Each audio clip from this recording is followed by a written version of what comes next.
वेद दुर्बोध्य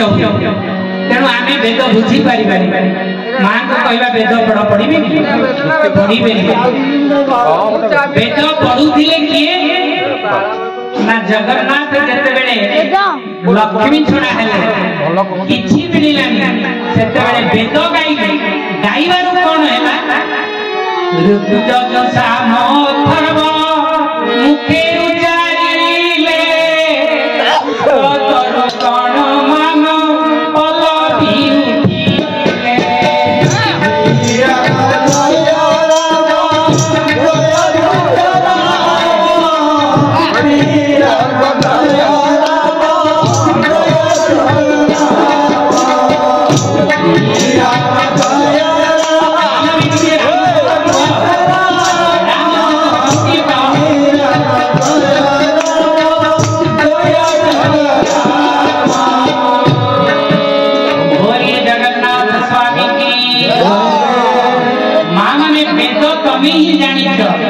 सबुठ श्रेष्ठ वेदज्ञ माँ माने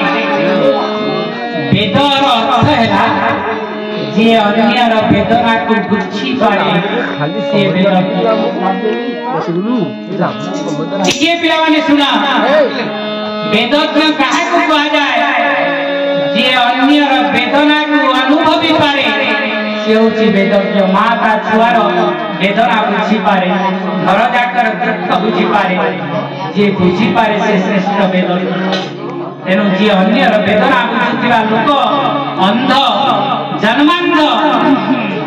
पाठ पढ़ी किंतु ता कविता ओडिसा रे बड़ बड़ कवि अछंती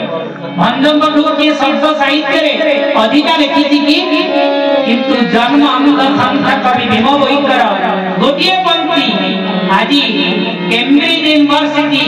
सारा पृथ्वी श्रेष्ठ university Cambridge university central library आगे ओडिया अक्षर लिखा है प्राणी को आरत दुख प्रमित देखु के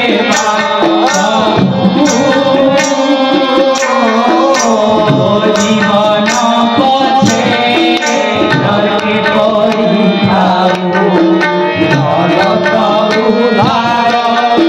खाऊ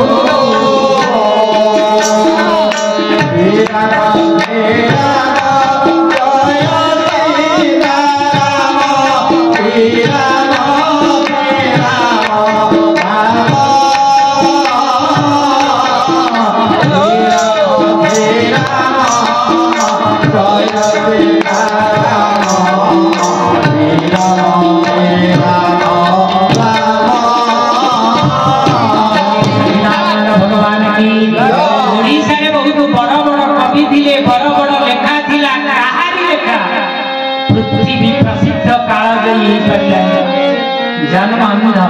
संत कवि भीम भोई को लेखा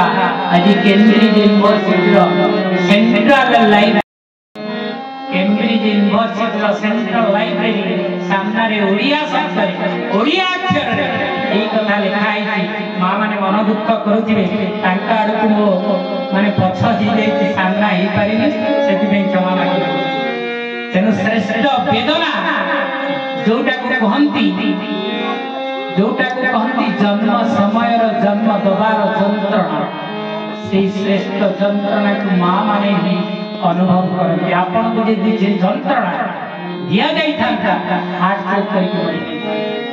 पुरुष जाति की ईश्वर जंत्रणा देना कारण आपन माने से जंत्रणा सही पारती ना एणु जहाँ को कहा जे डेलीवरी पेन छुआ को जन्म दबारे जो जंत्रणा से जंत्रणा से वेदना सहुवा वेदज्ञ वो मां तेणु सबुठु श्रेष्ठ वेदज्ञ होची पाठ न पढ़ी दिबा घर घरर मां घरर बोहू सेही बे ताना होची कुल बोहू ताना हेची बहन करिबा क्षमता ता भितर अछि बोली ताना बोहू हना नहीं होसा वेदज्ञ केते जन प्रणाम करंती प्रभु एक मासो को बास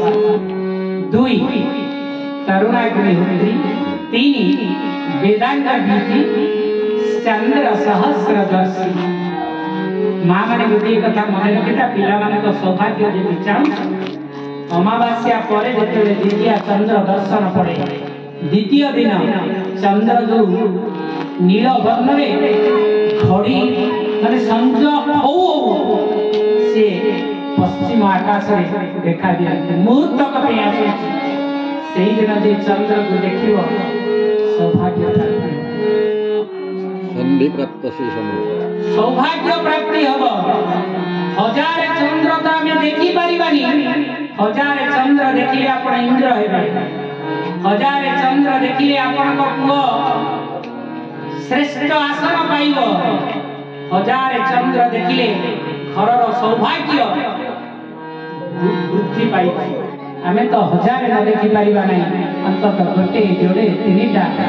जेतिकी ताले देखि पारिबा अमावास्या परे पांजिरे लेखाई दिव द्वितीय चंद्र दर्शन से नील चंद्र को देखिले भाग्य नाई जदि देखि पारुना सबु गाँ मुंडरे शंकर भगवान का मंदिर थाए शिव मंदिर जहाँ को मुंडरे सहस्र द्वितीय चंद्र तेणु भगवान कहले मुझे ही प्रणाम करे जे मो कुल देवता जे मो आत्मा देवता जगन्नाथ आत्मा देवता कुल देवता लोकनाथ जगन्नाथ चारिपटे शिशु जगन्नाथ को पचारे सी कौन आम कुल देवता लोकनाथ लोकनाथ ने जब पचार तम कुल देवता किए जगन्नाथ निबिड़ संपर्क बोलिए लोकनाथ भगवान की शंकर भगवान की 1000 चंद्र आपण को देखैली आपण को गाँ मंदिर शिव मंदिर अछि शंकर भगवान का मंदिर को जीवे शंकर भगवान का मंदिर को सीधा पसी जीवे रे मां